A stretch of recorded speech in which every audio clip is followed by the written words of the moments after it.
ಹೆಡ್ಲೈನ್ಸ್ನ ಪ್ರಾಯೋಜಕರು NBC bearings ದೀರ್ಘಾವಧಿ ಸ್ಪರ್ಧೆಗಾಗಿ ಸುದೀರ್ಘವಾಗಿ. ಇವತ್ತಿನ ಹೆಡ್ಲೈನ್ಸ್ ಏನಿದೆ ನೋಡೋಣ ಬನ್ನಿ.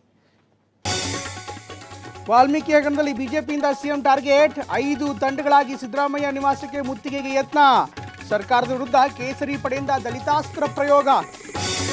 ಬಗೆದಷ್ಟು ಬಯಲಾಗ್ತಾ ಇದೆ ಮೂಡ ಕರ್ಮಕಾಂಡ, ಅಧಿಕಾರಿಗಳು ಸರ್ಕಾರದ ನಿಯಮ ಗಾಳಿಗೆ ತೂರಿರೋದು ಬಯಲು.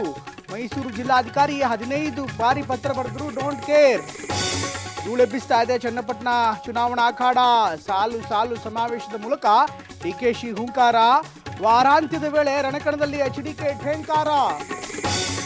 ಮಂಗಳೂರಿನಲ್ಲಿ ವರುಣಾರ್ಭಟಕ್ಕೆ ಬೃಹತ್ ಕಟ್ಟಡ ಕುಸಿತ, ಅವಶೇಷದಡಿ ಪ್ರಜ್ಞಾಹೀನ ಸ್ಥಿತಿಯಲ್ಲಿ ಕಾರ್ಮಿಕ, ಸ್ಥಳದಲ್ಲಿ ಎಸ್ಡಿಆರ್ಎಫ್ ತಂಡದಿಂದ ರಕ್ಷಣಾ ಕಾರ್ಯಾಚರಣೆ.